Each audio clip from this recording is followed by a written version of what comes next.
108 minutes to quarantine failure. Master caution. Reset. No current alarms. Iteration. Vault temperature within normal parameters. Vault 3, pressure within normal parameters. Vault humidity 7, within normal parameters. 2, Vault integrity test 0, report secured. 1, 4, 2, 1, 0, 0. Talk show. We'll do it live. 6, 5, 4, 3, 2, 1. Manual override achieved. For station uplink, enter 3, 2.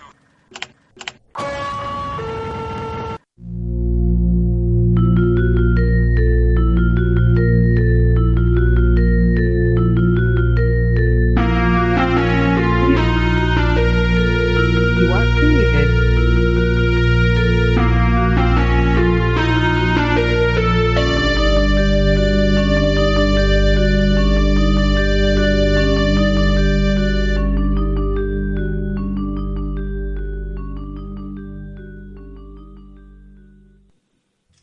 Hello, I'm Sergeant Drano, and you're listening to a communication from Station 7, or The Door.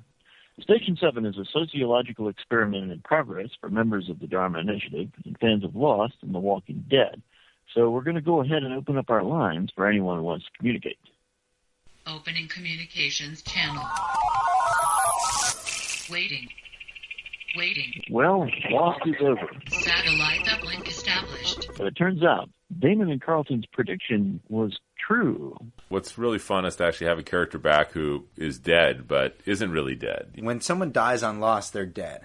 And that's really it. Like, we're not trying to be sneaky and they're going to come back as a zombie. Year 7, you're going to regret that zombie comment. I am really going to regret that. Year 7 is actually, the subtitle is Lost Zombies. And it's just everybody who we've killed off over the years coming back and trying to eat It'll be brains. cool. It'll be like Stephen King's. When there's no more room in hell, the dead will walk here.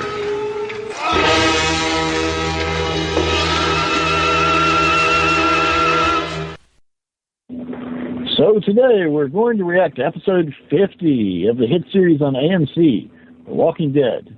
The title of the episode is Us. We'll rate the episode to give our initial thoughts, critique things a bit, and follow that up with the Walk of the Week, the Roger Award, and our survival scenario. Next, we'll make some predictions for what we think might happen next. These predictions will be spoiler-free and will not make any reference to the comic book series that The Walking Dead is based on. Finally, we'll compare and contrast between the TV series and the comics in our 3-minute spoiler section. So without further ado, let's get to it. But first, a word from our sponsors. This week's episode is sponsored by the amazing Chinese shovel. Think it's just a shovel? No! It slices, dices, digs, picks, parries, pliers, screws, hammers. It's the only tool you'll ever need. Much more than a shovel. It's the amazing Chinese shovel.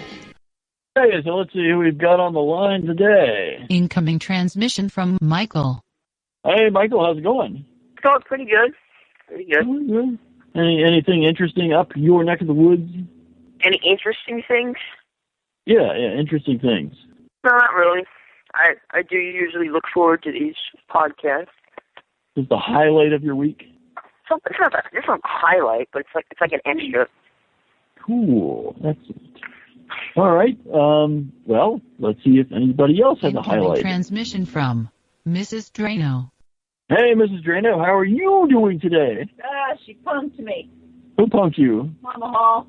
How'd she punk you? Yeah, she didn't win that $7,000. One of those stupid little games where if you reply, they give you a bunch of choices, and you're supposed to post one on your wall. My wife is Facebooking during the podcast. I always Facebook during the podcast. I might have to hit that code 14J. I don't even know what that is. Code. Dude, you're hostile.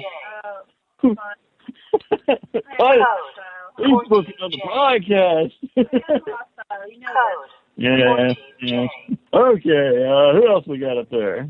Incoming transmission from Mr. Bad. Hey, Mr. Bad, how's it going? So. Had an iffy day at work. may have done something great, or I could get fired. So I was, really in between. Wow. What was it that you did? Oh, I was investigating about the company we work at. I'm a contractor. Had a bid for some new work, and I was helping to find the right people to do the work, really. And you accidentally found them to be members of your own family, or? Yeah, no, they were a lost rate tribe of Nazis, who had just come from the moon, and had some great technology, but they were a little iffy about background checks. Have you seen that movie with the moon Nazis? Yes, I've seen the moon Nazi one. Yes, I love that movie. I guess it was the moon. Yes, it was the I can't moon. remember if it was Mars or the moon. No. I think now they're on Mars. There was something about Mars at the end, I think. Yeah. Weren't they going to Mars or something? Could be. Okay, who else we got up there? Incoming transmission from Methodic John. Hey, Methodic John, how are you doing? Doing great. Hello. Did I hear that somebody in your household has been claimed? Yes. Might have the sickness? Has the sickness. We're all infected now. Oh. What are you going to do about that? Have you tried electrocution? Maybe put a little ash on their chest. Drugs. Did you say love? No, drugs. Grubs! Oh, like maggots to eat out the infected tissue. Yes, that. We're going to try that. Those work good. Yeah, they work pretty well too, but I think the grubs are like the best main holdover for, do they eat anything that's like bad tissue? Do they eat any kind of bad tissue? As long as it's like rotting. Rotting. It has to be like gangrenous. Would they eat doo-doo? I don't think so. I think it has to be like meat. Oh, okay. I think it has to be like rotting flesh. Well, there goes that plan then. Are you going to have some maggots eat your doo-doo? Yeah, then you never have to go to the toilet anymore. Really? Well, that could be the answer as to why we never see zombies crap. The maggots are eating their doo-doo all the time. What do you think? I've shocked them to silence again. Code 14J.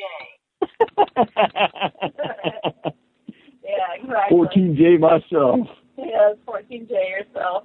Okay, guys, well, you ready to get started on this super duper penultimate episode?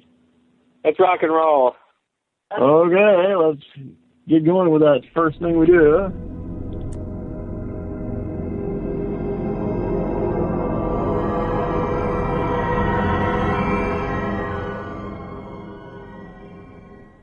Okay, us.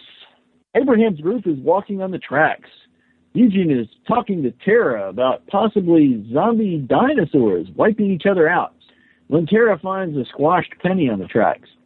Eugene is ecstatic and says they can make a battery out of it. Eugene is pleased when Tara gives it to him. For reals, he says? And he asks what kind of gamer she is. That night, Tara and Abraham argue about which one of them should sleep and which one should keep watch. Abraham wonders why Tara is so loyal to Glenn, and Tara says it's because of something she did. She says they both have their missions and wonders what they do when the missions are over. The next day, as they're walking, Eugene is still talking about the battery he's going to make and offers to share the volts with Tara. Glenn spots one of the signs that Maggie left and charges down the railroad tracks as fast as he can run. Elsewhere, the gang that recruited Daryl is sleeping on the ground when zombies attack. The group reacts quickly and efficiently. Afterwards, one of them notices that Daryl is gone, but the bowman, Lynn, sees that Daryl's stuff is still there and figures he's just gone off to take a crap. Elsewhere, Rick's group continues towards Terminus. Rick is all serious until he notices Carl and Michonne are playing a game to see who can balance on the rail the longest. Carl wins, but gives Michonne half of his prize candy bar. Elsewhere, Daryl takes aim at a bunny and fires, but his bolt hits it at the same time as an arrow from Lynn.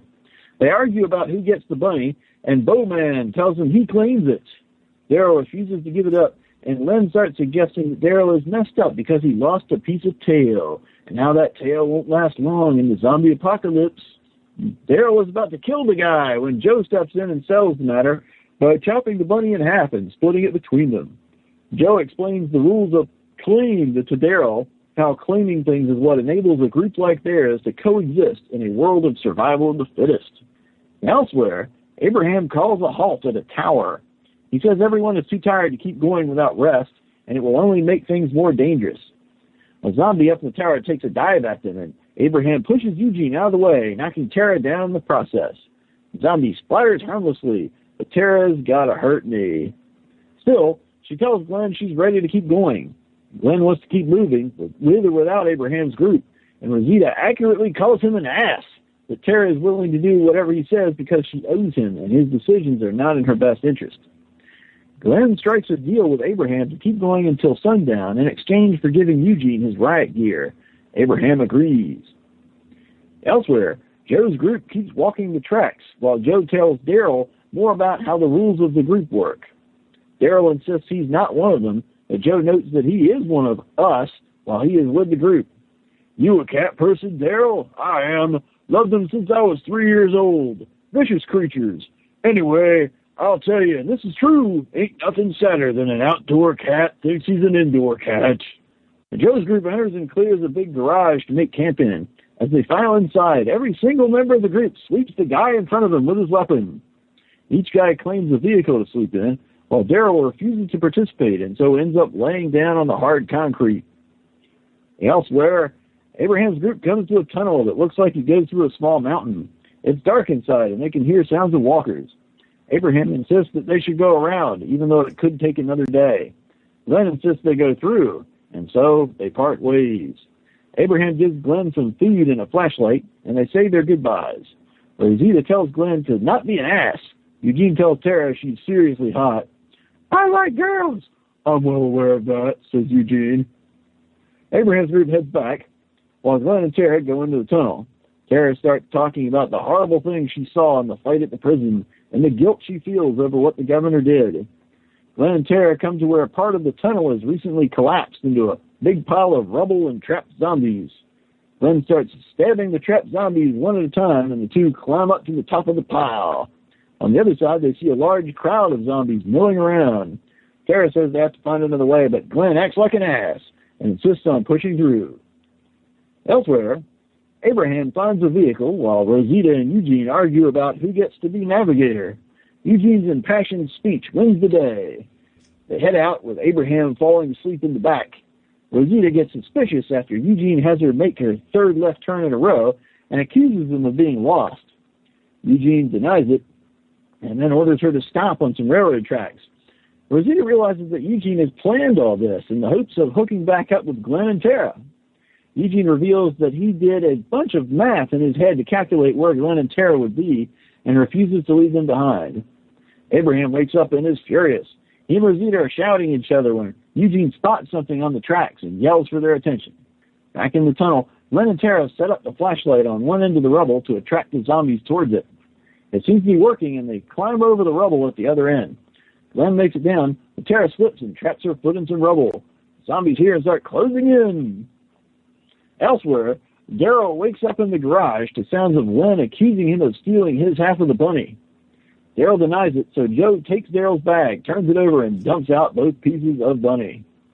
Daryl accuses Len of setting him up, while Len accuses Daryl of being a liar and a thief. Joe deduces that one of them is lying. Both repeat their denials, so Joe punches Len in the face and reveals that he saw Len plant the bunny on Daryl. Teach him a lesson, gents. Teach him all the way, says Joe, as the rest of the group commits to kicking Len to death. Joe congratulates Daryl on being honest and following the rules. Back in the tunnel, Glenn tries in vain to free Tara's foot. Tara screams at Glenn to leave her behind to go find Maggie, but he refuses. Glenn empties the last of his bullets into the zombies, then prepares to go mano a zombio, when suddenly a vehicle approaches and screeches to a halt, headlights illuminating the scene. Get down, yells Abraham, and a hail of bullets rains down, taking out all the zombies. It's the combined might of Abraham's group and Maggie's group. Maggie and Glenn have their joyous reunion with big sloppy kisses. Later, the groups make camp in the tunnel, and Glenn introduces Tara to Maggie. He covers for Tara, not saying anything about her involvement with the governor. The group then discusses what to do next. Abraham wants to head for Washington, and Tara says she's going with him, but Eugene overrules them and tells them that the most sensible thing is to investigate Terminus first, and potentially get more help and supplies there before they head north. Later, Glenn and Maggie cuddle. Maggie tells them how they were cornered by the swarm in the tunnel, so she emptied her weapon into the ceiling, causing the cave-in. Maggie spies Glenn's creepy picture of her sleeping and burns it, saying, "You don't need a picture of me. You never will again." Elsewhere, the next morning, Daryl wakes up and heads out with Joe's group. He observes Len's dead body, an arrow in his skull. He starts to cover the body, and then changes his mind. As they walk, Joe and Daryl talk philosophy about whether things are falling apart or falling together. The group makes it to the tracks, and Joe reveals that they are hunting someone, out to get revenge on a guy who strangled Lou to death in a house that Tony saw the guy's face. Daryl doesn't seem to realize that the person in question is Rick. Daryl spies and claims a tomato plant as the group walk past a candy wrapper left by Carl. Elsewhere, Abraham's group finally arrives at Terminus. It looks like it may have been a railroad depot with a big fence around it. No people or zombies are visible outside. The gate has a chain wrapped around it, but isn't locked or guarded. The group go through the grate. Wow, they really want to go through that grate. Yeah. The group go through the gate, and we see where lots of plants are being grown. The group passes through a second gate, again not locked or guarded. On this gate is a sign that reads, "Lower your weapons. You will be net. You have arrived at Terminus." The group sees still more plants and vegetables growing, a laundry area, and then finally approaches a large barbecue grill with a woman in front of it. She approaches them and says, "Hi, I'm Mary. Looks like you've been on the road for a while. Let's get you settled, and we'll make you a plate. Welcome to Terminus." Okay, so what did you guys think of this episode? How many stars did you give it, Methodic John? 6. 6? Didn't like this one so much. Not as big on this one. Okay. You know, the build-up episodes are slow. Okay, all right, I feel you. How about you, Mrs. Drano? I'd give it a 7 or 7? Okay. 8, maybe. 8? Oh, okay. Ooh. It's good. It's not the best one. But Okay. All right. And how about Michael? You're usually pretty tough on the episodes. What would you give it? I actually liked it. I would give it a 9, but I'm going to give it an 8 because of that one dark scene. I really just don't like how dark they make the episodes. You mean like literally dark, like hard to see? Yeah, like literally dark. Like Oh. I really just don't like that. I mean, obviously they do that to make some sort of mood, but I really just don't like it. So I'm going to give it an 8. But other than that, I really liked it. Okay, all right. And Steve, what would you give it? I would agree with what people said. I'll give it a 7. I agree with Methodic John that it was sort of a setup episode. It was all about moving people around to where they're going to, to get to different destinations and to set up for the next episode. So I had one thing that didn't work for me, but I'll talk about that later. Absolutely. And I would give it a 9. I'm almost leaning towards an 8, but on the whole, I think I'm going to give it a 9. I thought it was, I think I tend to give most episodes 8s, and for me it was a little bit better than what I think of most episodes being, so it gets a 9 for me. Maybe I'm easy. You are easy. I am easy. So what worked and didn't work? What worked and didn't work for you, Methodic John? What didn't work was the cave-in in the tunnel. I didn't really understand how that would work logistically. What worked was the banter of our mulleted head friend. Yeah, I loved the Eugene stuff. That was great. Awesome. Okay, how about you, the wife? What worked and what didn't work for you? Yeah, I'm going to go with, what worked was, Eugene was pretty great. Yeah, he was very funny, kind of deadpan in some cases. But what didn't work, I don't know. I hate to go through the same things that everybody else has already said or other people have already said. But I thought the whole thing about the cave-in, and especially once Maggie got around to explaining, you're cornered, so I just shot into the ceiling and hoped for the best. I'm like, yeah, don't ever work. God. And somehow it didn't get caved in. And yeah, and did it cave in? Yeah, it happened to not cave in over her. Well, I guess you don't have to shoot the ceiling directly over yourself, maybe. No, you don't, but still, you can't really predict. I guess another thing that didn't work is they were talking about how long it was going to take to go around that tunnel. And I'm like looking at it, I'm like, why the hell don't you just climb up the little hill there and walk along the top of the tunnel? Well, I don't get it. When I rewatched the episode, it actually looked like there was some kind of little, like, large hill or mountainy type thing where the tunnel was. Bad. You could. They had to walk back see like a mile or something to go around and go up. Well, clearly it took hardly any time at all for Abraham to go around. So. Yeah. All right. Michael. Oh, that's bullshit. That's what it is. Michael, what worked and didn't work for you? Okay, well, again, with everybody else, I like Eugene. I think he's just pretty funny, pretty cool, smart, all that. Other things that worked, I really just love Abraham. He's just, like, so badass, like, all the time. That's pretty cool. I liked it that they finally got rid of that. They got rid of that one guy, the bow guy. Oh, yeah, the annoying bow guy, yeah. The other bow guy. Yeah, they just killed him. Like, at first I didn't really know if they killed him or not. Like, I kind of figured that. But you guys clear that up. It did work, again, that entire scene within the tunnel, like, literally the brightness, and the cave-in, the plot, the coincidence. I really just didn't like that scene as a whole. Yep. That seems to be a common denominator. Okay, Steve. I am in complete agreement with Methodic John and Michael. I love the banter between Eugene and Rosita, and I had a lot of problems with the tunnel. Even though it was an exciting scene, I just had a lot of problems with the rationale for that. Okay. And I guess I'll just ditto the rest of you guys. Pretty much the same thing. The only additional thing I had was, as far as what didn't work, Eugene bugged me a little bit talking about zombie dinosaurs, which was funny, but it didn't seem really consistent since we've never seen any indication that non-humans turn into zombies. So I don't know why he would think that there could be zombie dinosaurs. But then again, he said that he didn't believe what he was saying, but it was cool to think about, so who the hell knows? And Glenn being an ass. I didn't like... Glenn seems a little bit overly focused to the detriment of other people around him, which doesn't seem really like Glenn to me. Okay. Smartest, dumbest. What was the smartest thing somebody did? What was the dumbest? Reverse order. Steve. Let's see here. The smartest was Eugene overruling Sergeant Abraham and going to Terminus. That actually seemed like a very plausible plan, Washington had turned dark, and here's a place that's advertising as a place for survivors to gather. So it actually seems like it might be a very good choice to look for a survivor community there as a first step. And I thought that was smart.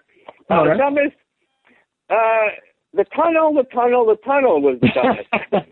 It was so dumb for Maggie to go through because she should have known. Not only is it dangerous and risky, if she marks it, then if Glenn's alive, he's gonna go through, and it's gotta be dangerous and dark. So she's leading her husband through a very dangerous path. Well, I got the impression that there wasn't any kind of obvious indication that it was dangerous when she went in there because there wasn't anything blocked up, and presumably there wasn't a whole bunch of zombies. It's the zombie apocalypse. So of course it's dangerous. Yeah, it's pitch dark. It's a narrow, confined space, and if anything happens, hopefully you can outrun them, but you're going to be running back the way you came anyway. So I can't see how it's a big deal to go around, You got plenty of time. And Glenn was so freaking stupid, too, because, it wasn't even like there was any question as to whether there were zombies in there. You can hear them. There were a bunch of in there.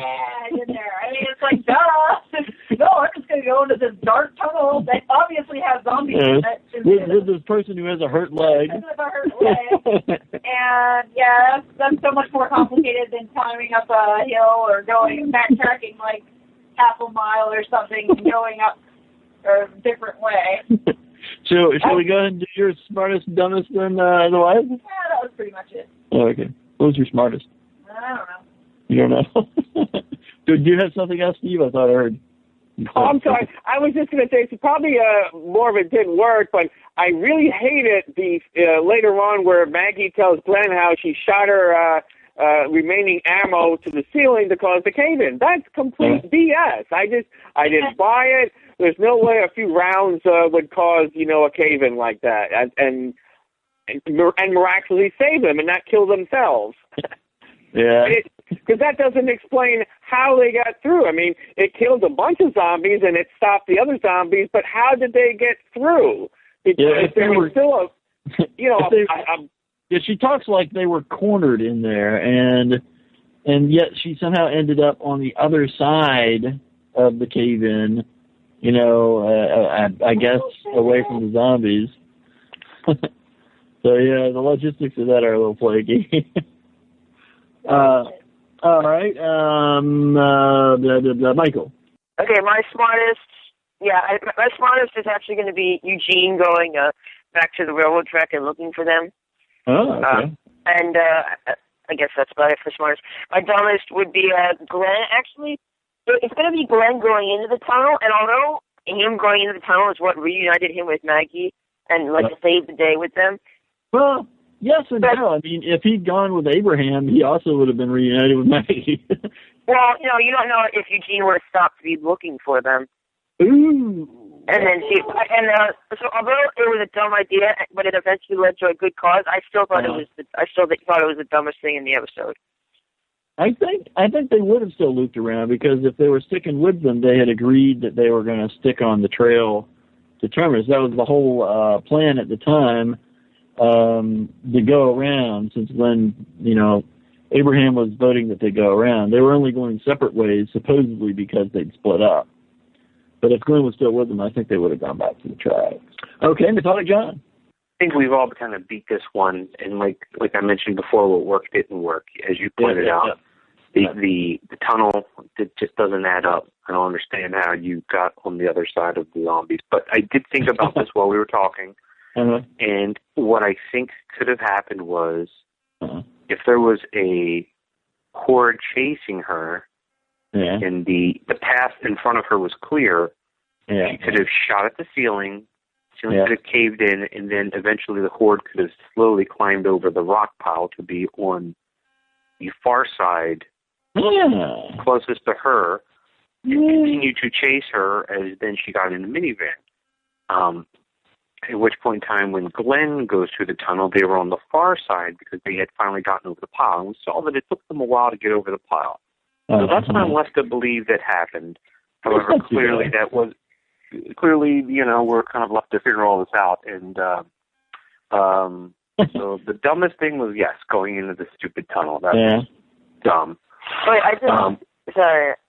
I really didn't mean to interrupt you. But, so are we supposed to believe that the only thing that caused that cave-in was her shooting into the ceiling? That's what we're supposed to believe, yeah. There's no way. There's no way. It's what the hell caliber was she shooting? Yeah. She have a bazooka? Yeah, a grenade launcher. There you go. Yeah. So it also occurs to me that how would zombies get behind her chasing her inside a tunnel? I mean, it's not got any adjoining routes or anything. Well, like I said, if a horde followed her into the tunnel, then they would technically be behind her, so she could shoot up at the ceiling, Bruce Willis style. So everything, the tunnel was perfectly caved in. Yeah, yet she still had time to write a message to Glenn at the opening of the tunnel. What did she use anyway? She used zombie blood again? I guess. She's having her period, and she used her period blood. Just troweling. Menstruation. Rubbed it up against there. She pulled out the dirty tampon. You're just like a big red marker. Nature's magic marker. Yeah. Awesome. That would be the smartest thing. That's my smartest. I'm going to say that happened, and that was the smartest. Which replaces my old smartest, which was, I thought it was pretty smart. While the tunnel thing was stupid, I thought it was pretty smart to use the flashlight to bait the zombies over to one side of the debris. I thought that was pretty clever. It would have been smarter not to go in the zombie tunnel in the first damn place. And, of course, Glenn is the stupidest for going in the tunnel. Okay. The next thing is questions raised, but what I want to do is I want to go ahead and get the prediction segment out early since we missed that one last week. And this should be a big predictions episode since the next episode is the finale. So let's go ahead and go into predictions. Dharma Initiative called it the lamp. This man and his team created a series of equations which tell us with a high degree of probability where it is going to be at a certain point in time. Event window determined. Extrapolating sound and vision. Okay, this is, of course, the section where we each give a prediction of something we think is going to happen, not based on spoilers or anything, preferably something that we predict is going to happen this series. So in this case, it would be in the next episode.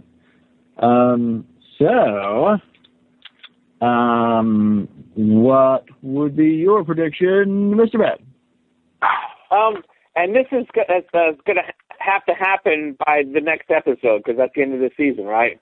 That's right. Okay, I'm going to say Tasha Yar is, a.k.a. Mary, is actually Mary, Typhoid Mary. She's going to be evil. She's going to spread disease and try to wipe people out. I thought the barbecue... You're covering a lot of bases there, Steve. What if she is evil, tries to wipe people out, but doesn't spread disease? Well, that's a good question. I think maybe she's a cannibal. And cannibal. Yes, we'll eat their diseased bodies. Because I thought that barbecue was suspiciously just big enough for a human torso. So. Hey, I've heard a lot of people say that. Yeah, that's all the rage right now. About Terminator. Look at the size of that barbecue. Hey, that was normal. I live in the South. That's a friggin' pig cooker, dude. Okay, so let me see if I've got normal to me. I've seen those. So Tasha Yar is evil. Put a pig on it. And will spread disease and try to wipe people out and is a cannibal. All that.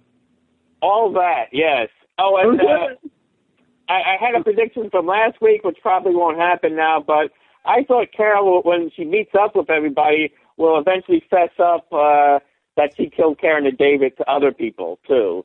And I thought she would actually have a little turn of heart. I'm hoping that her actually killing Lizzie I actually might give her a change of heart about what she's been doing in the zombie apocalypse. Time will tell. Or not. Yes. Or not. Yes. See if she executes more of her friends. Okay, Methodic Gun, you got a prediction for us? Yes. Okay, because Mr. Bad's a son of a bitch and took the good one. No, you can take the easy one.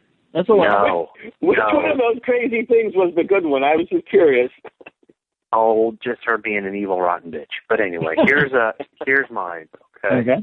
It's a little bit of a reach, but I feel like when Daryl is going to catch up with Rick with his hillbilly posse, and the minute he sees Rick, he is going to claim Rick to protect him.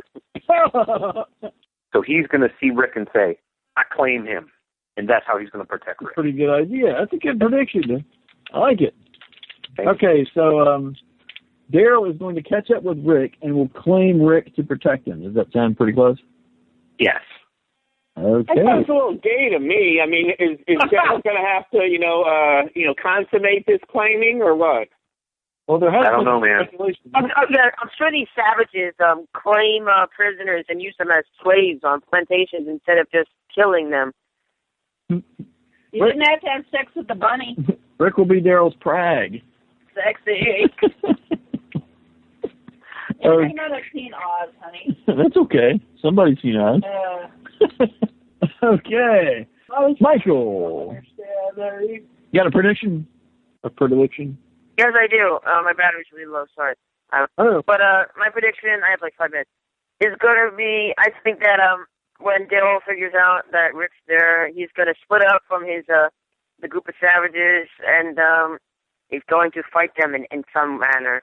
Oh, no, like in any way associated with Rick. I don't really know how to put it, but yeah, I guess when he realized that they were hunting Rick.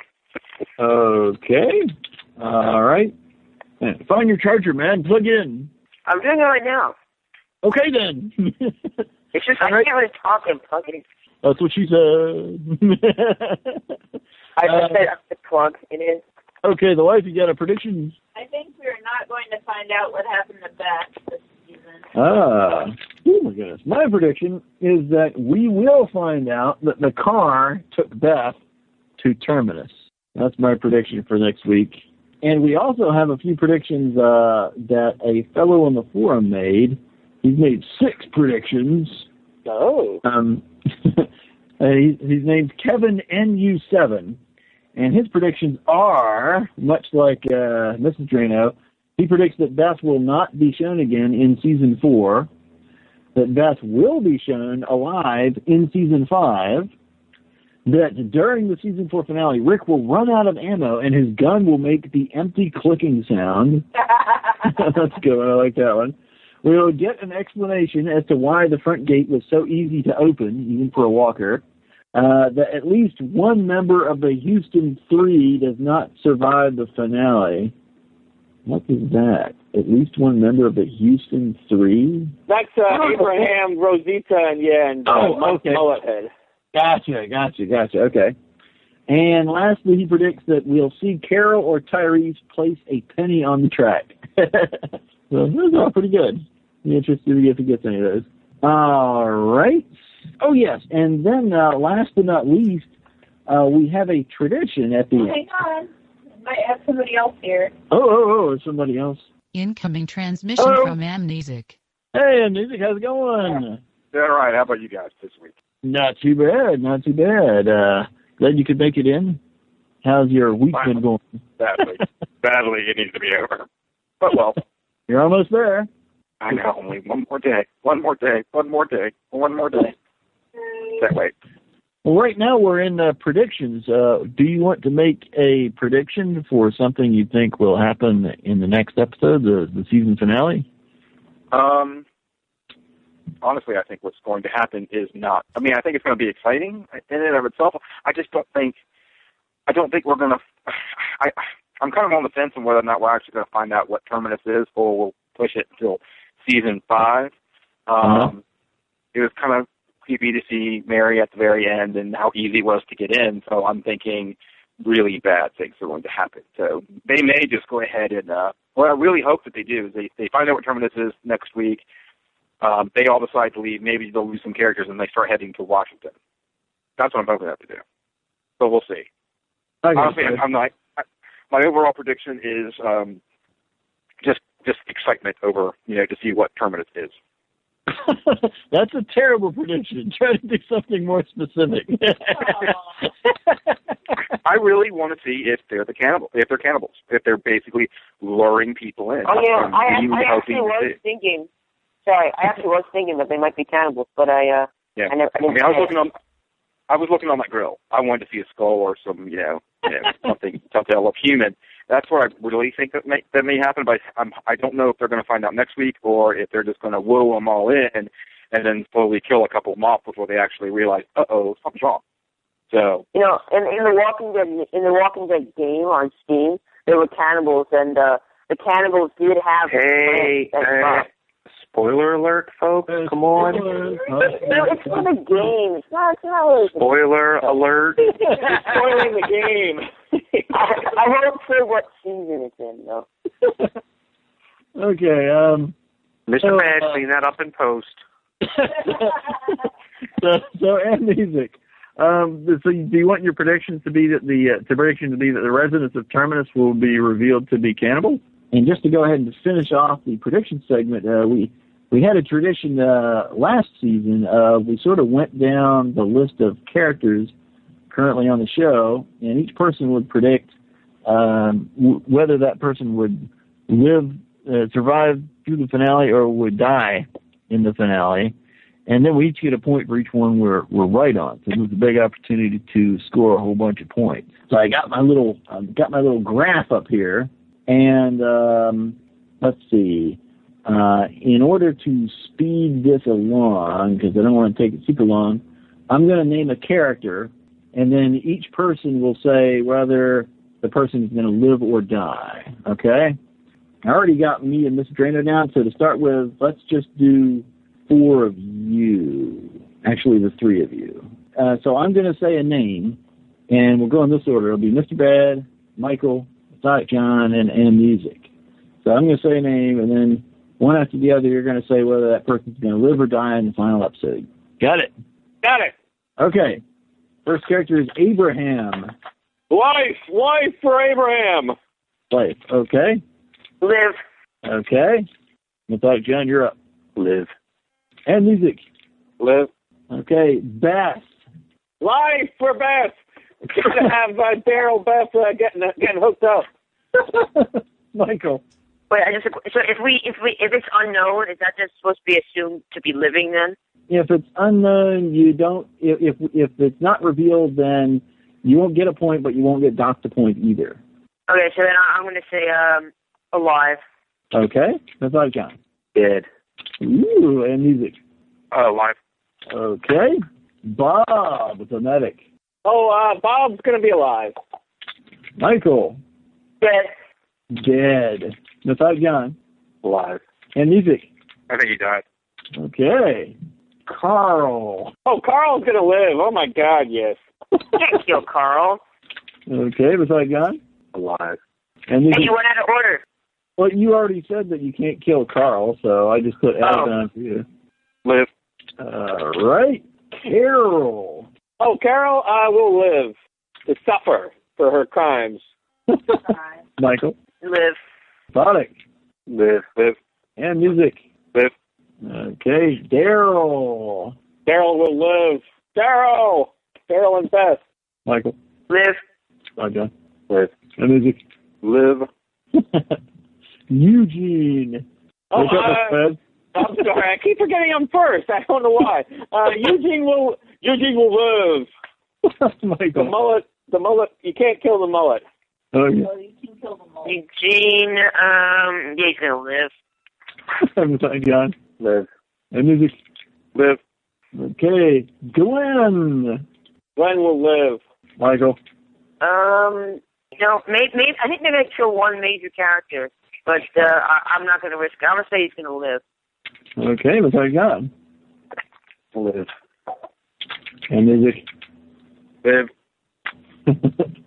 Joe. Joe. Oh, Joe. Death to Joe. Death to Joe. Death to Joe. Michael. Dead. Kill him. Dead. That's right, John. Dead. And Music. Same. Dead. All right. Judith. I claim Judith's pacifier. She will live, so. That's Michael. Live. That's John. Live. And Music. Live. She has baby plot armor. Maggie will live. She can't die. She burned the picture, so she's in it for the long run. Well, some would say that because she burned the picture, she's dead. Well, not me.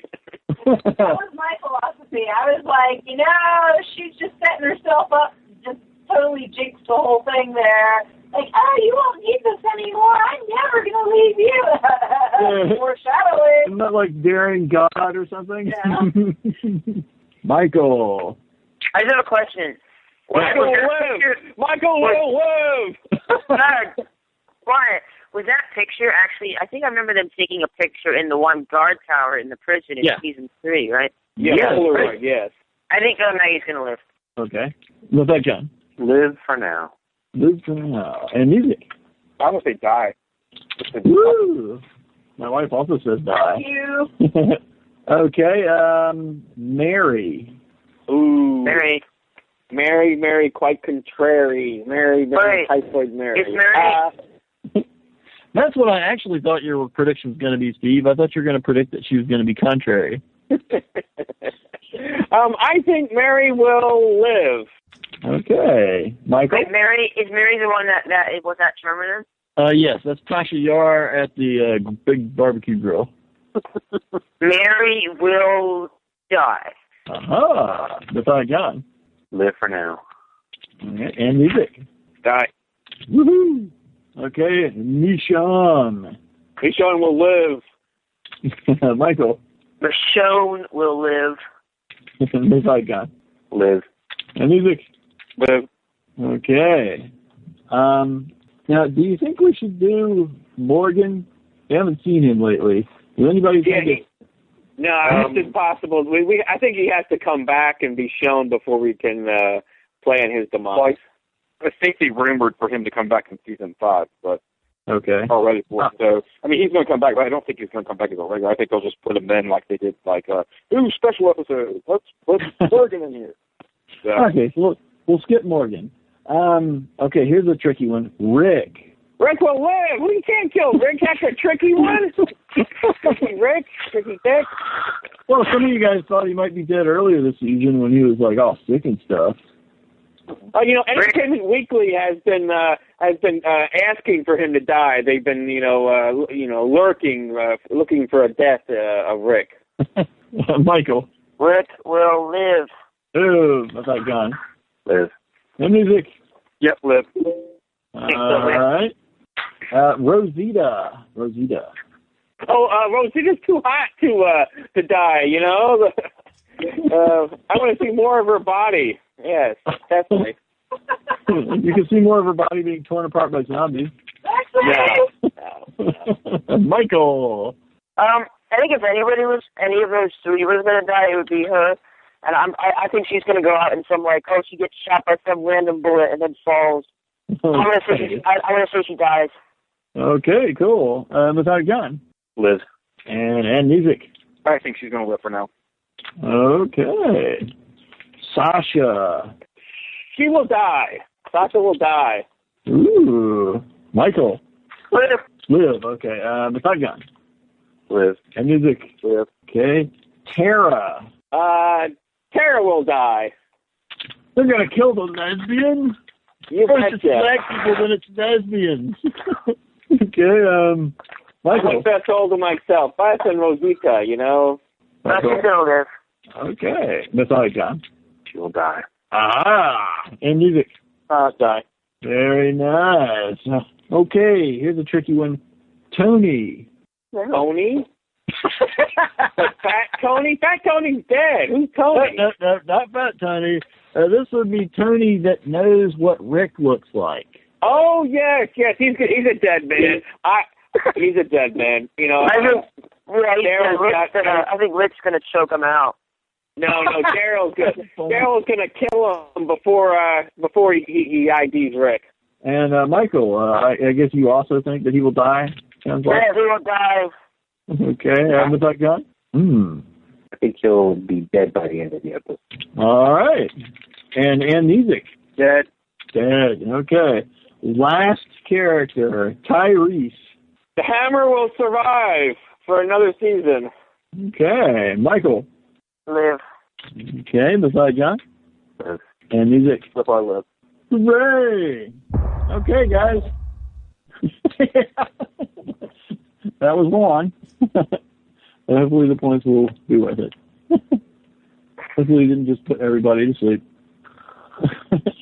All right. And music, do you want to go back and give your rating for the episode and what worked, didn't work, what was the smartest thing and the dumbest thing? Sure. Quick. I'd say my rating for this episode probably was about a 6 or a 7. Very slow. Very slow, but good episode. Just very slow. Yeah.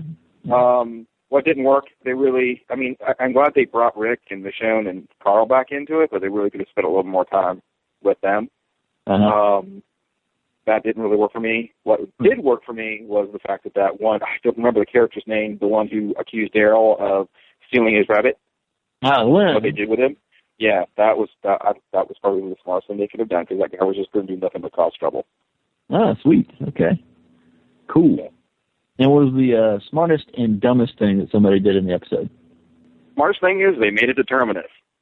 Dumbest thing, I would say probably going into the tunnel. But it worked out.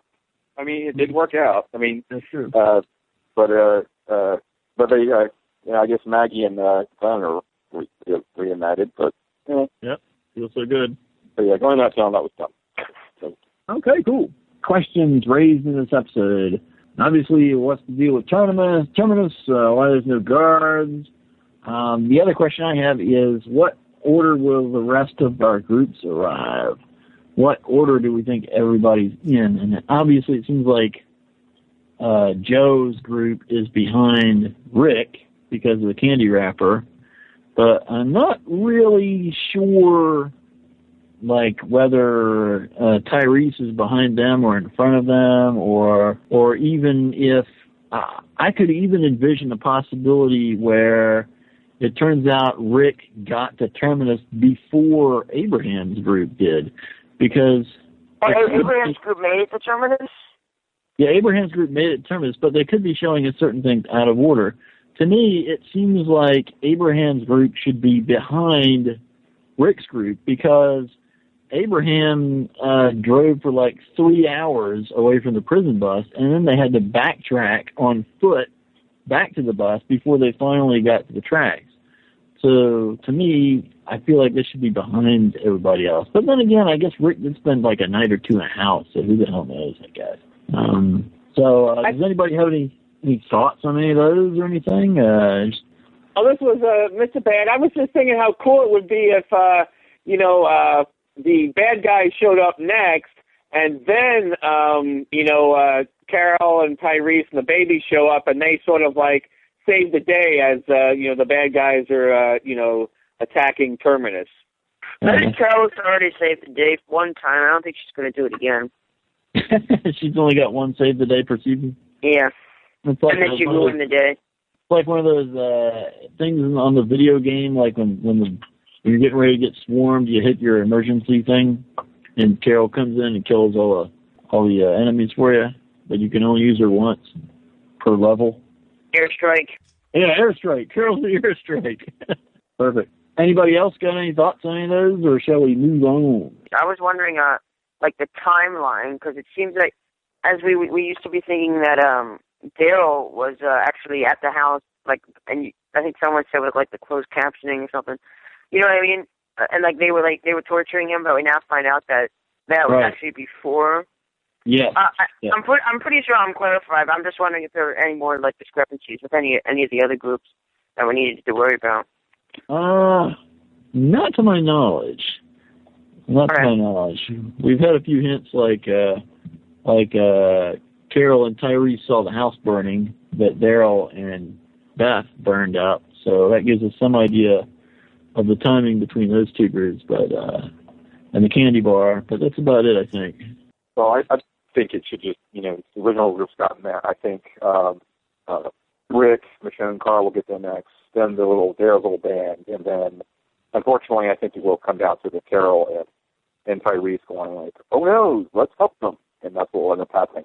Oh, okay. Maybe not Carol coming to save the day, but I think Tyrese may. Not strong of a character, and I think they really need to bring him out. It will be kind of interesting that the point at which Rick and Carol meet again. I'll be kind of interested to see how those two are acting towards each other, especially Tyrese. Yeah. Okay. I think they'll be more or less fine for the simple reason that Carol and they didn't really do it out of hatred. He just got it. I think they'll be, especially when they show up with baby Judith. I think. Right. Yeah. That should definitely. You did murder my child. Awesome. Yep. I only killed those other two. All right. Let's see. The next thing I've got is the quote of the week. Anybody got any good quotes? I got a couple. If anybody else has got one, they can go first. Claimed, claimed. Did Maggie say something about the picture? I forget the actual quote. Something about you'll never need it. You'll never need a picture of me again. You don't need a picture of me. You never will again. Yeah, that's what she said. Yeah, until he does. What do you say, Steve? I was just going to say, women will go to any ends, even the zombie apocalypse, to get rid of bad pictures of themselves. That was not a good picture. The picture was creepy as hell. I don't give a monkey's left nut for that picture. I think I heard Maggie say that. But yeah, Abraham's awesome random. The random things he says are just so awesome. Abraham. I think Eugene's awesome quote of, I knew that. Yeah. There were lots of good Eugene quotes. I liked when he said, I'm the navigator, and I formally request a do-over. or I would so pre-order that. I think he said that in an episode. And I heard that, I was just like, God, it's funny. He's got his gamer language. Yeah, the one I wrote down was, I cannot abide a reality where you are the chosen navigator of a son of the South who successfully negotiated the travails and vagaries of journeys both real and virtual. That was most excellent. Oh, man. And I wrote down Joe's cat line. Ain't nothing sadder than an outdoor cat thinks he's an indoor cat. And me and the wife were like, what? Okay, anybody got any other quotes, or shall we move on to the Walker of the Week? Walker of the Week. Okay, this, of course, is the award we give to our favorite Walker of the Week, or to a character that we believe behaved in a manner no better than a Walker. So who gets your award and music? Lenny, the guy who went after what was it, the bug, the rabbit, and then planted it. That was yes. Okay, good deal. The fun gun. Tara gets the Walker of the Week award. I'll just go in there, even though I'm injured and can't move, and sure. Yeah, I'll keep following you. Okay, so she gets it for stupidity, I guess. Yeah, just her stupid loyalty to a bitter fault, kind of. Loyalty. Okay. The wife. Well, I would have to, on one hand, I kind of have to, I'd have to go with Len, the rabbit guy. But then, on the other hand, that one's already been done, so I'm going to choose the walker that fell out of the tower and splattered all over the ground. That's pretty epic. That was pretty good. That was a good zombie splat. Yes. Michael. I'm going to give it to all the zombies stuck in the rubble. In the rubble of the cave-in. Sweet. Somebody said one of the walkers on the other side of the rubble was made up to look like Bub from Day of the Dead. Did anybody notice that? I was trying to look for it and I couldn't really see it, but somebody said that was the case. Who the hell could identify individual walkers from the old? I don't know. Bub. Who was that? The new one, Bub, or no? That was the original Day of the Dead. There was a zombie that this crazy scientist dude was doing tests on and trying to get defeated. That was the underground lair. Yes. Yeah. And I noticed there was another one that was milling around down there that looked like you could see through his rib cage. That was pretty cool. To quarantine failure. Yeah. Let's see, Steve, Walker of the Week. I'm going to say Joe for ordering Lenny's. Teach him a lesson. Teach him all the way. Well, you don't think he deserved that kicking? I'm sure he deserved it, but I think everybody in that group except Daryl deserves to be kicked to death. Okay. All right, and I'm going to give my Walker of the Week award to Glenn for being an ass and getting Tara to do things that are, bound, very nearly got her killed. That was kind of a dick move on Glenn's part. I really didn't appreciate that. Okay, next is our Roger Award. Roger! And there's a lot to get done before you can afford to lose me. Roger. We got this, man. We got this by the ass. Roger, move! Let's go, baby. You all right? Perfect, baby. Perfect. Roger! Roger, watch it! That is whoa!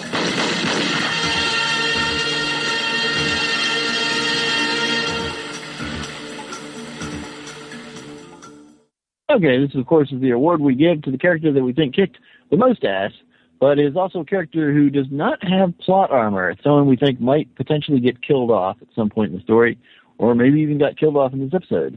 So who gets your Roger Award? Okay, and music. Probably Maggie, Sasha, and Bob for coming out of the tunnel at the right time.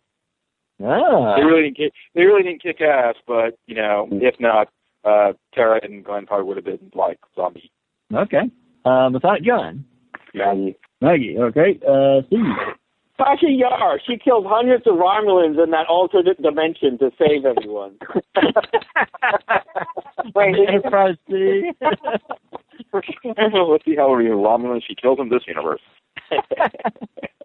That's my favorite episode of Star Trek, Oh, you know what would be really funny is if when Eugene really sees her, he makes a Star Trek reference. That would be hysterically funny. Long and prosper. You look like someone I've seen on TV. Haven't I seen you at a Star Trek convention before?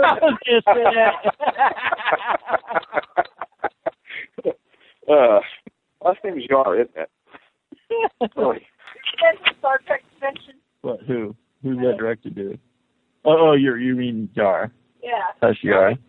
Have I seen you somewhere before? Yes. You've been to a Star Trek convention. All right, Michael. I really can't think of one. I mean, I guess I'll go with Maggie or Sasha, but I really don't. I guess, I don't know. I'll just say Maggie. All right. And I will give my Roger Awards to Eugene for kicking ass with his brain, doing the math and manipulating Rosita to get that truck around to where they could rescue some people. That was pretty cool. And I definitely think that even though he's got on actual armor now, I don't think he has on plot armor. I think he could get killed. The wife, did you have one yet? Or No, nobody gets your Roger Award, huh? No. Okay. All right. Zombie behavior. Take your questions. There's a man going around taking names. These creatures cannot be considered. They prey on humans. They do not prey on each other. These creatures are nothing but pure, motorized instruments. We must not be lulled by the concept that these are our family members or our friends. They are not. It's Alpha and Omega's kingdom come. Okay, I think Michael had something. What was that, Michael? No, that was someone else. Oh, really? Who was that? Who said something? It was me. No, I said zombies like to fall out of things. That is actually what I have. Except they don't like to fall out of things. They will stay up on top of things until they see something they want to eat, and then they'll fall out of things. So it's basically... Yeah, I don't understand. That zombie has one time to fall out of that. Like, there's no way it was ever going to get back up there. It just happens to be right then and there. Well, I take it that it was just milling around up there until it heard some food down there, because that is pretty much kind of what happened over at the big box store, the Walmart thing. You had all those zombies on the roof. They could have just accidentally fallen off the roof, but they don't. They stay up there and they mill around. They don't fall off until finally the roof caves in, and then they start all going towards the hole because they hear noises down inside and they think there's food down there, which there was. So I like that. I think we got a little confirmation. Let's see. I don't think I really have I don't have anything for the survival segment this week. Does anybody have a survival? Wait, I have something else about zombie behavior. When, great. What you got? Yeah, when Abrams found those minivans, and there was that one female zombie in there that he opened it up and got her head stuck before he killed it. Yeah. I think you clearly see that zombie has no eyes. All you see, is a little red spot, like in the back of the ocular, where the eyes would be. Okay. But the zombies still seem to have good perception where Abrams was, but I don't know. Maybe they're smelling them. I don't know. That could be. Smelling, hearing, yeah, that's a good question. I know this Japanese animated cartoon called High School of the Dead had zombies that basically were blind. They're all blind, but they had excellent hearing. They would basically hear their food and go get you that way. That was interesting. Okay, let's say that you didn't have a scenario. Yeah, I didn't think of a scenario for this week. Do you? One, I mean, I was thinking maybe one you could have one with the claimers. You know, if you like, maybe you put yourself in like a Daryl situation. Ah, that's a good idea. Good one. No. You gotta put yourself in Glenn's situation. What would you do with Tara?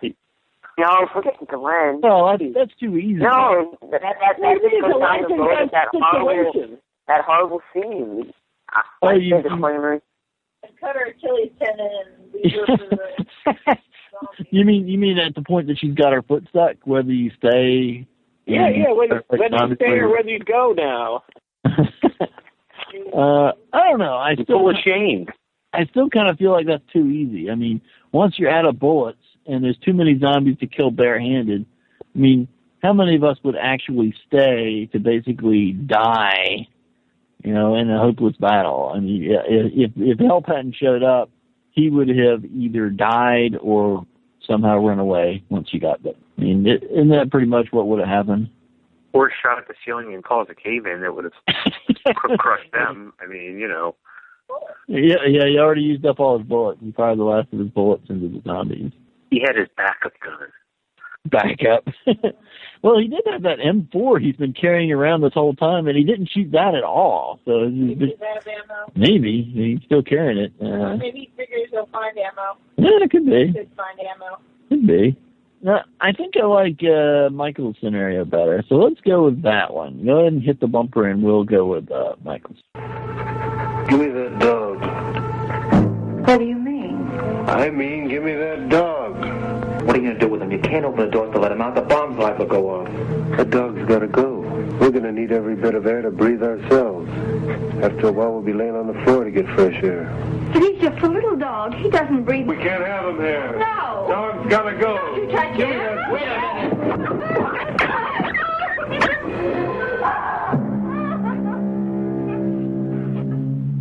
What do you need to cry? It's all over. A little while you'll be thanking me. Get rid of that dog and it'll help an awful lot. Oh, my God. You'll be glad we don't have that extra pair of lungs when you're laying here gasping for breath. Okay, so this week's scenario, courtesy of Michael, is the Daryl scenario. You are Daryl. You recently lost your possibly new girlfriend. We don't know yet. She's been driven off in some car somewhere. And you've fallen in with this group of guys who I guess you have some misgivings about, but their leader seems pretty friendly towards you, and you're learning this clean thing. So what's your game plan? What do you think you're going to do? They want to track this guy and find him, this guy who killed one of your guys. What would you do in his situation and music? Probably go along with the group. Follow him till he gets with, find out who it is, and go from there. That's all you can do at this point. The scenario is pretty simple. He's doing exactly what most people would do. He needs support. He knows he needs it, so he's going to stay with him as long as possible until he finds out who it is that they're about to kill. Well, I am a little bit surprised that he hasn't tried harder to go find an actual vehicle and try to figure out what happened to Beth. I feel like he abandoned that a little bit too quickly, but I don't know. Maybe he figures that there's just no way of doing that at this point. I think he thinks there's no way of being able to find her because he has no clue where she is. I mean, when he got to that crossroads, that's why he was so upset because the road was no longer straight. That's true. That car could go anywhere. So he did what he thought the best thing was. He met up with them and went with them just to see where things take him. Okay. All right. Without a gun, what would you do? I would stay the course, as Music pointed out. Just kind of roll with it. Okay. So same thing. All right. Michael. I would try to get in good with the leader, but still, like, follow his rules, you know, stay honest, just like Daryl did.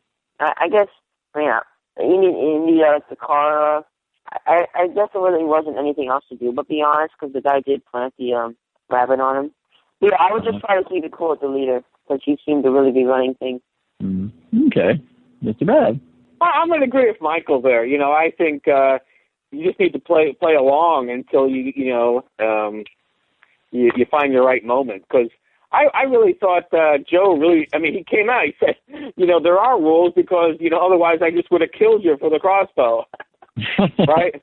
Yeah. So, I mean, he knew if he did not say yes at that time, he's probably get killed. So I think he's looking for the right moment and when he can leave without people really knowing. And he wants a reason to leave, someplace to go. So he could have left by now if he wanted to. They even thought he did leave initially, but he was just off taking a crap.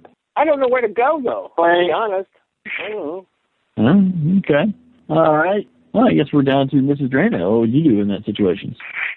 No, probably scrap myself and cry. Okay. And as for me, I think these guys are dangerous and unpredictable. So I'm going to leave them as soon as I think I can actually get away from them and leave and hopefully find a vehicle and then figure out what I'm going to do next after that.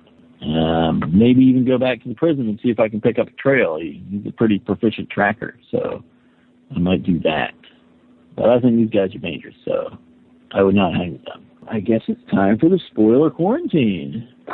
Oh, can I say one thing real quick? Or a question? I want to ask a question. Well, maybe I'll ask later. Dude, I wanted to ask about what people thought the name of the next episode means, A. Do you want to do that later? Or I actually want to know what A means. You mean it literally is just one letter? It's one letter, A. Yep, the letter A, yep.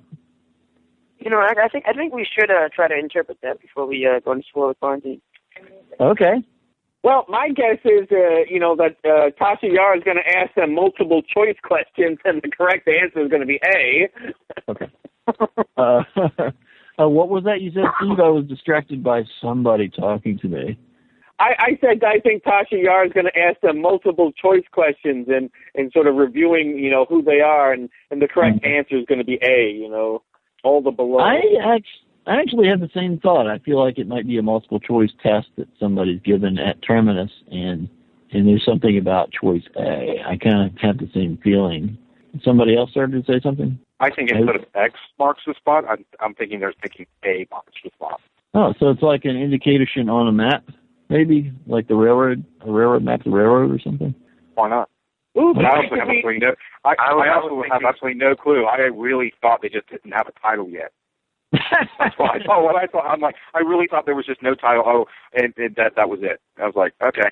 And also, it's also a singular. We've had, let's see, what were the other episodes called? Us was one of them. Yeah. Them. Yeah. I think they've gone, especially towards the end. I think it's just, A. It's just person. I don't know. They're gonna run into Fonzie in the zombie apocalypse. They're gonna go, hey. That's horrible. Maybe they're just getting really lazy with naming episodes. Yes.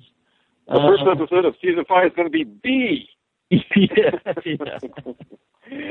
Maybe it stands for, A, the scarlet letter. Maybe Tasha Yar is a marked woman for being, she's an adulterer. Awesome. That's awesome.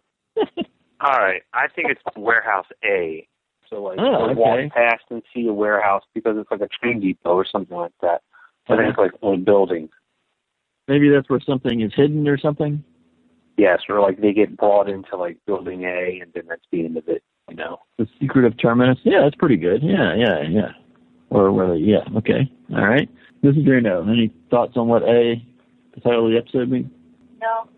No. Okay. I can't say I'm surprised about that response. And I think that was everybody. All right. Okay, so let's go into our 3-minute spoiler quarantine. Initiating spoiler quarantine.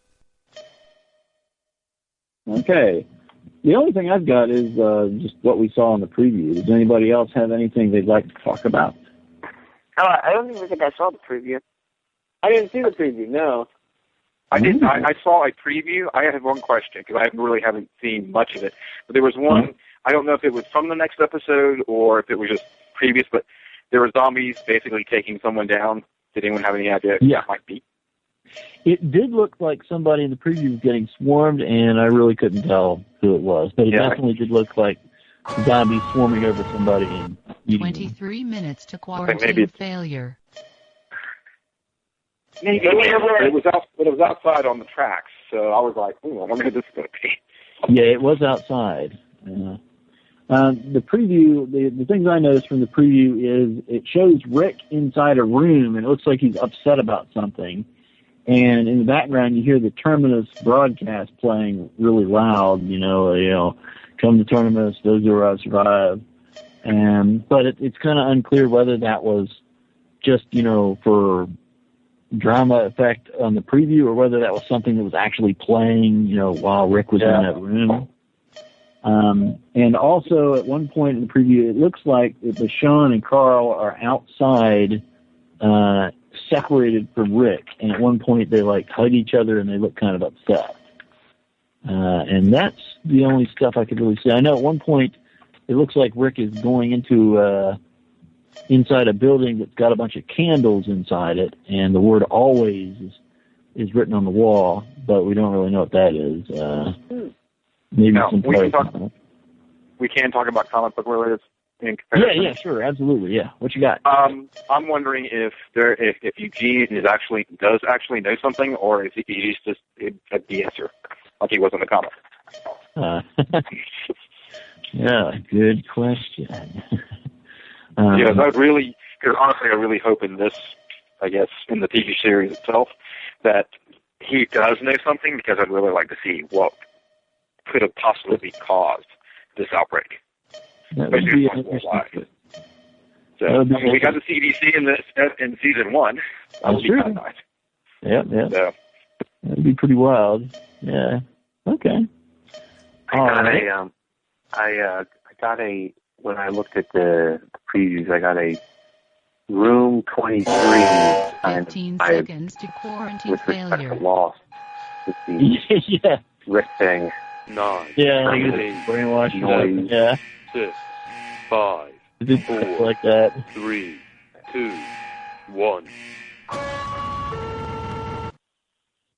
Okay, we're out of the spoiler quarantine, and that's pretty much all I've got. Does anybody have any final thoughts before we wrap up the show and say goodnight until the finale comes on this weekend? You want to hear the synopsis for next week's episode? Sure, yeah, absolutely, which is called A, yeah. Okay. I know we're out of spoiler quarantine, but here it is. It might spoil you. As multiple paths collide, Rick comes face to face with sheer brutality. Will he and the group have what it takes to survive? Sheer brutality, wow. Yes. That could be any episode in the last 4 seasons. That means scissors are going to be involved. Well, no, I think going to happen. I think Terminus is going to get raided, drawn to the Death Star, where a bunch of bikers, a.k.a. the claimers, just come busting in and take all the zombies with them. That would be kind of awesome. Well, I hope there's a blood pressure machine then. And some guy with a hat, like a... like a big hat. Yeah. Well, as Karen agreed herself has written, careful observation is the only key to true and complete awareness. Your next tour of duty will last 1 week, and during that time you will observe Walking Dead, a sociological experiment in progress. What is the nature of the experiment, you might ask? What do these subjects believe they are accomplishing as Terminus prepares to eat them? Perhaps you, as the observer, can find out.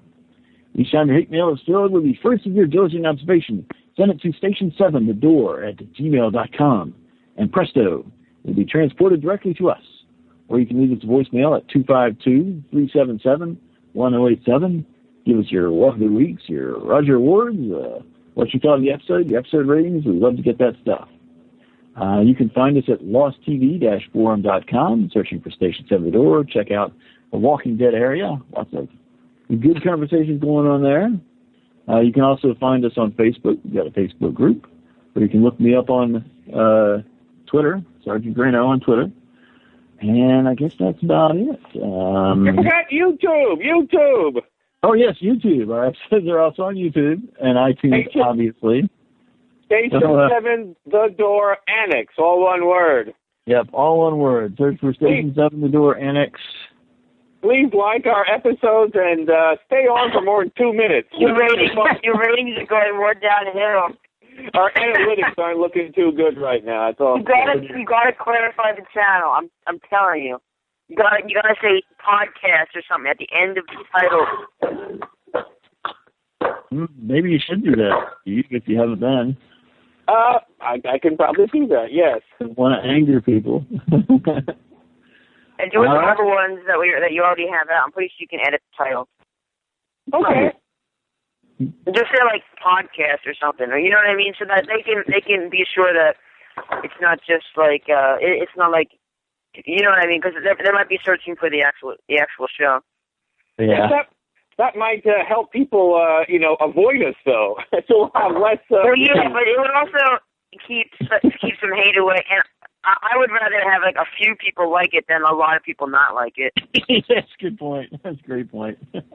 All right. Well, with that in mind, on behalf of the DeGroots, Alvar Hanzo, Osman and a bunch of barking, after the Army Initiative. Good luck. Mr. Bad Robot. Call recording has been completed. Goodbye. Well, it looks like my internet crashed, so that means the episode's over.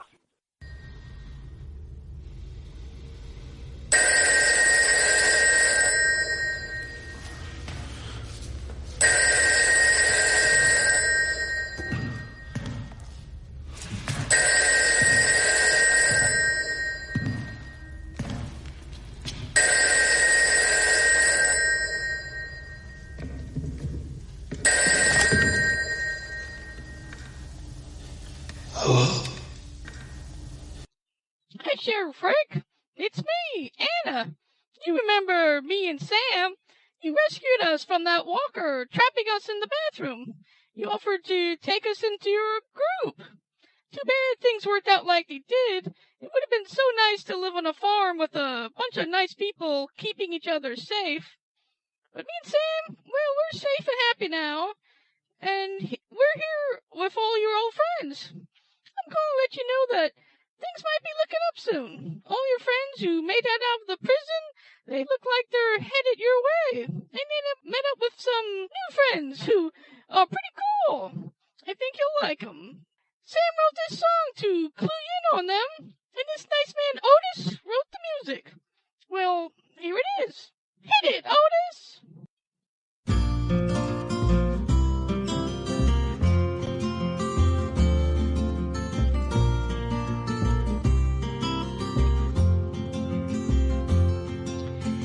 How many roads must a man drive down before you give him a do-over?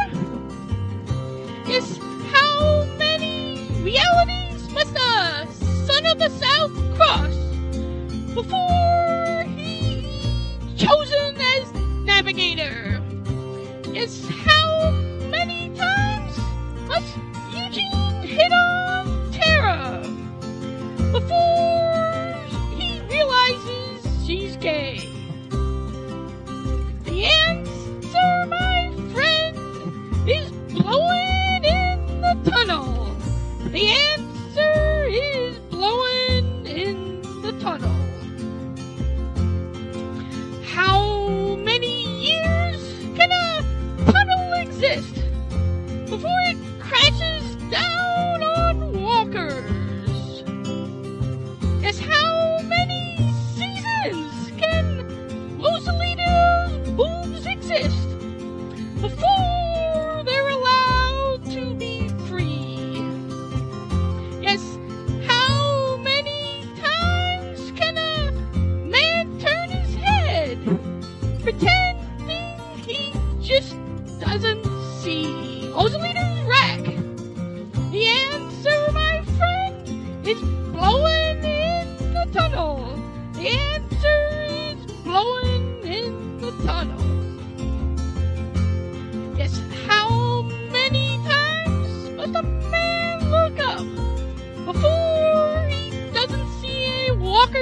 dropping from the sky. Yes, how many ears must one man have around his neck before it gets really creepy? Yes, how many lives will it take Eugene till he knows that he just can't live with himself? The answer, my friend, is blowing in the tunnel. The answer is blowing in the tunnel.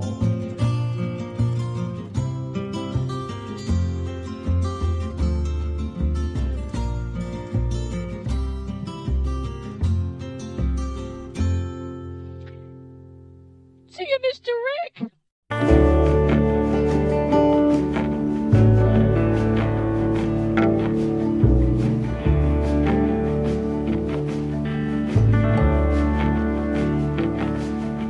They hung a sign up in our town. If you live it up, you won't live it down. So she left Monte Rio's son, just like a bullet leaves a gun. With a charcoal eyes and Monroe hips, she went and took that California trip. Oh, the moon was gold and her hair like wind. Said, don't look back, just come on, Jim. Oh, you got to hold on, hold on. You got to hold on, take my hand, standing right here, you got to hold on.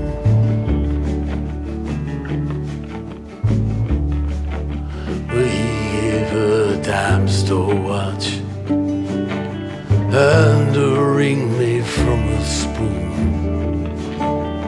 Everyone's looking for someone to blame. When you share my bed, you share my name.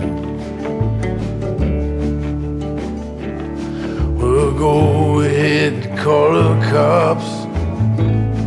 You don't meet nice girls in coffee shops. She said, baby, I still love you. Sometimes there's nothing left to do. Oh, but you got to hold on, hold on. Baby, gotta hold on and take my hand. Standing right here, you gotta hold on. Well, God bless your crooked little heart. St. Louis got the best of me. I miss your broken China voice. How I wish you were still here with me. Oh, you build it up, you wreck it down, then you burn your mansion to the ground. Oh, there's nothing left to keep you here. But when you're falling behind in this big blue world, oh, you've got to hold on, hold on. Baby, gotta hold on, take my hand, standing right here, gotta hold on.